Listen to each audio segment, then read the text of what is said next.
within the show now, too. Let's get a little bit nuts. These are our scale segments. What we do is we look forward to a weekend like this one when we got 4 wild card games, and we set some scales, low end and high end, to kind of calibrate how we're feeling about the games. In the past, we've done a fear scale, teams we're most afraid of. We learned that Nate is most afraid of octopus, and Kay is most afraid of unknown calls on her phone. Yes. We did an anticipation scale, the games you're looking forward to the most. Peter's least anticipated thing was going to the gym on January 2nd. His most anticipated was the return to radio for Mike Francesa. And then the team lands somewhere in the middle. Today, confidence scales. We look at these teams playing this weekend, 8 teams.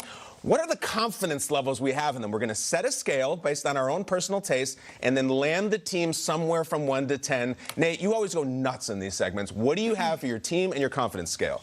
Okay, so what I'm going to do is tell you the team. Okay. I'm going with the Titans, but I'll start at number 1. Okay, the thing that I'm least confident in, and this is dating back to the 90s, and this is I'll try not to get emotional, but in 1996, there was a death of a very beloved newsman. His name is Trevor Collins. He was Hillary's boyfriend on The Fresh Prince. Trevor! Tragic bungee jump accident. Right. And that scarred me for life. So at number 1, I don't have confidence in anything that is attached to a bungee. Any bungee jump cord, if you're going to ask me to do anything extreme, I'm going to tell you no because of the death of Trevor. So yes, I'm going with that's number 1. Even the luggage on top of the car bungees, those are wild too. They'll go rogue. We didn't say luggage on anything involving bungee. They'll go rogue, those things. I'm straight. Put your eye out. I won't do it. Okay. Zero confidence in bungee. 0. On belay. Number 10. I'm going to say neighborhood watch. And what I mean by that is there's this group email that goes around in my neighborhood. What are they up to? It's mostly women, but they are on it, fam. And my wife, she tells me about what they talk about every single, everything from, you know, too much snow in your cars when you're driving down the street to the meter maids ticketing too fast. Or, you know what, actually, it's raining a little bit too much, so maybe we should trick or treat on November 1st instead of the 31st. I think I saw a coyote in my backyard, but it might have been a squirrel. Everybody look out. Oh my. A lot of that. So it's just a back and forth chain of what's going on in the neighborhood. My wife just kind of plays fly on the wall. And she's like the things that these women are concerned about. But they own it, though. Ain't nothing going to go down our neighborhood without these women be on it. They do. I think they're hooking up. There's some of that. Let's get some of that, too. Yeah. Scandalous. Oh, when the wine comes out on the weekend. So I got the Titans. And you know what? I got them at a 9. I got them at a 9. They up there with the name of the Fox. Yep, you feel me? So I'm going with 9 because they're up in Foxborough. 9? The only reason I don't give them a 10 is because I need that 1 point to go to the Patriots because this is the Patriots. And I'll say what I've always said.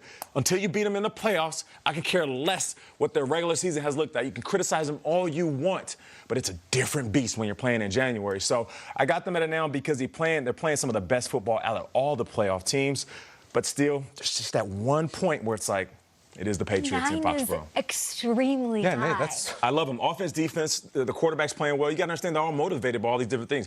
Vrabel's motivated. It's his former team. Tannehill wants to get paid. Derrick Henry wants to prove he's the best running back. That defense, that Titans defense, we're talking about the Patriots. You don't think they're walking in saying... You know, they were tied to the Texans' backups last week at halftime. I mean, just saying, we're getting a 9 out of 10? Yeah. What did the Pats do last week? Yeah. Thanks, Kyle. Playoff experience? Yeah. Worried about that? Not having it. That doesn't deserve more than 1 tick? Momentum. Forget about experience. Sometimes momentum is better than experience. Well, you're going to have some momentum when the Pats win and you go bungee jumping off a bridge next week. Okay, you're going to have a lot of momentum. Will it stop? The hype is real. It in is. The Titans at this breakfast table. I'm going to look at the Minnesota Vikings who will play at the New Orleans Saints this weekend. And let me set the scale. On the low end of my scale, it's kind of autobiographical for the 4 of us, a very sad story. There was a time in my life when I was a champion, and I made homemade chili, and I would enter chili cook-offs, local ones, nice, quaint, really respectable, Americana, all that stuff. And I would win, and I told these guys I was really proud of that. It's something I put a lot of heart and soul into. Made my children proud, and my wife proud.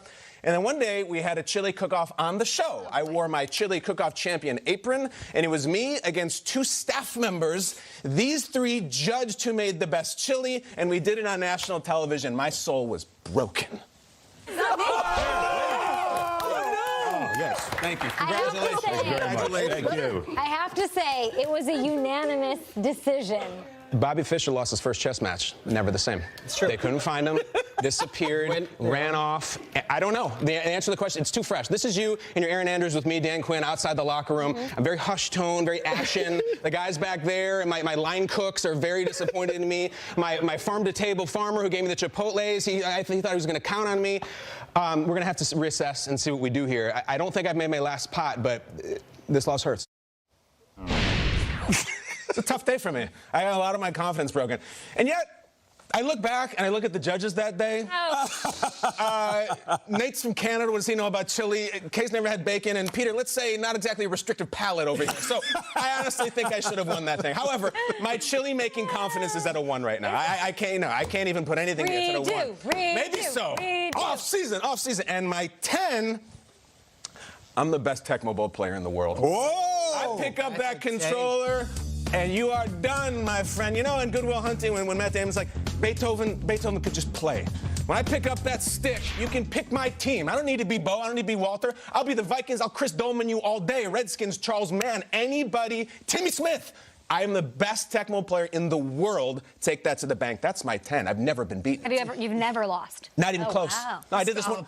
What do you mean? You've never lost in Tecmo. Why don't we start? There's not a guy in the neighborhood. Grab the sticks. Sounds Grab like a the segment, sticks. sounds Come up on the sticks. Hit up all the sticks. We did one of these things. SI Now brought me around. We did a challenge with their host and everything. Quit at halftime. It was 50 points. I was killing them. Bring it. Cap Bozo, That's who my are you playing with? I'll do Cap Bozo all day. I'll do Bill Pickle on the Raiders. I'll give it to Marcus Allen on the Raiders just to make it easy. I won't even bow you. Go Bo. Take Bo away. I'll still roll you. But that's my 10. Okay. 10 on the confidence scale. So 1 chili making ability, 10 Tecmo Bowl. I'm Jordan and LeBron put together. Where do the Vikings land on this one? A 1. Whoa. A 1. Guys, I don't know if you heard this. The Saints got a bye this week. After all, I've been saying they're the best 13-3 team to ever and not have a bye. No, this game is over. The Vikings have 0 chance. It doesn't matter how well Kirk Cousins has played. It doesn't matter Dalvin Cook is healthy. No. I don't know if you've heard this, but the Saints are going to absolutely destroy them. So why would I go out of my way to make it different? I have a reputation to think about. I tried to make it a 0, but I made it a 1 instead. 0 chance for the Vikings to win. I'll make you guys some crappy chili. I see what you did there. I spoke honestly. We did this with the Eagles, and they actually bought in and thought you were dead serious. What do you mean? Is this now you're going Vikings? Are you inspiring the Vikings here? I don't recycle the same old shtick, Peter. I see the games. As Nate says, I'm paid to break down the X's and O's, and I give them a big triple X like Minnesota's got no talent, and 1. And I wanted to give you a 0. No chance. Driggs and I will tell you our confidence scales. Yeah. We'll take the other 2 wildcard teams, of course, or matchups, and we'll put them on our personalized custom scales. If you have a confidence scale at home, tweet us at GMFB with that. Gotta talk coaching. Oh, yeah. Driggs. I love my Eric Bieniemy. He is interviewing right now or this afternoon in Carolina. We'll talk about who's lining up where and who should be the right fits for those open jobs. Did the Ravens all Heisman backfield make it to the top plays of the year?